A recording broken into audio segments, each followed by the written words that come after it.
حسن محفوظ صاحب کے سعودی عرب سے پوچھتے ہیں کہ مولانا صاحب 2 سوال ہیں. پہلا سوال یہ کہ ارکان اور واجبات میں کیا فرق ہے؟ جب ہم فقہ پڑھتے ہیں تو اس میں فرق بیان کیا جاتا ہے لیکن ہیں دونوں ہی ضروری، تو اس میں فرق کیا ہوا؟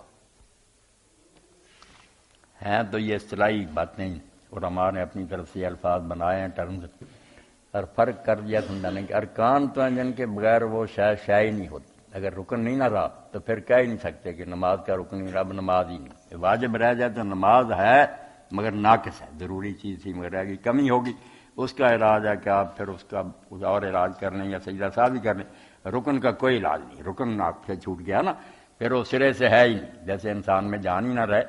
تو ارکان ہیں بنیادی حصے، ایسی چیزیں جن کے بغیر کوئی وہ چیز ہے. عمارت کے جیسے بنیاد ہے، اور یہ دیواریں جو ڈیزائن وغیرہ کی خوبصورتی وغیرہ بات کی چیز، واجبات ہوتی ضروری مگر اتنی ضروری نہیں کہ اس کے بغیر وہ چیز ہی نہ کہلائے. ناقص کہہ سکتے کہ اس چیز میں کچھ کمی آ گئی، اس کا علاج ہو جاتا ہے کہ نماز ہے تو سجدہ ساز وغیرہ حل ہے اس کا.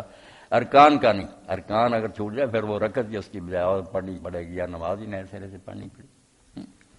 یہ ارکان تندرست آدمی جو ہے نا اس کے لیے یہ ضروری ہے کہ اللہ اکبر سے نماز شروع کرے، یہ بھی رکن ہے. نماز کے اندر جو اللہ اکبر ہیں یہ سب سنت ہی ہیں، کہے تو بہت اچھا، ورنہ آپ حیران ہوں گے کہ یہ چھوٹ گئی تھی. ایک وقت ایسا آیا تھا بنو امیہ کے دور، کوئی اللہ اکبر نہیں کہتا تھا. جماعت ہوتی تھی انتشار، دیکھ کر ہی لوگ صفیں ایک دوسرے کی جھکتی تھی، کوئی اللہ اکبر نہیں. توبہ.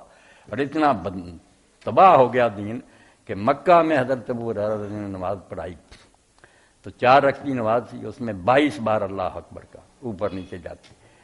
تو جو پڑھ کر ان کے پیچھے گیا اکرمہ، وہ بھی بڑا عالم تھا، اس نے حضرت ابن عباس سے جا کر کہا، ان کا شاگرد تھا، کہ اس بوڑھے احمد کو دیکھو اللہ اکبر. انہوں نے کہا تیری ماں تجھ کو روئے. یہ سنت تھی ابو القاسم کی جو ہے معاویہ اور سارے گروہ نے چھوڑ. اسی لیے حضرت علی نے جب بصرہ میں نماز پڑھائی تو امام بخاری لکھتے ہیں نا کہ صحابی کہتا اللہ کی قسم آج اس بندے نے ہمیں وہ نماز یاد دلائی جس کو یا ہم بھول گئے تھے یا جان بوجھ کر چھوڑ بیٹھے. اللہ اکبر ہی کوئی نہیں کہتا تھا، مگر سارے ان کی نماز کو اس لیے مانتے تھے کہ چلو انہوں نے سنت چھوڑ دی. جو تکبیر اولا تھی نا پہلی، یہ رکن تھا، اس کے بغیر تو نماز چالو ہی نہیں ہوتی. ارکان وہ جن کے بغیر وہ شاید نہیں کرے، اس کو کہہ ہی نہیں سکتے. یہ نہیں کہہ سکتے کہ ناقص ہے، سرے سے نہیں. جب واجب رہ جائے گا تو وہ ہے مگر کمی ہے اس میں، اس کا سجدہ ساز سے علاج ہو جاتا ہے.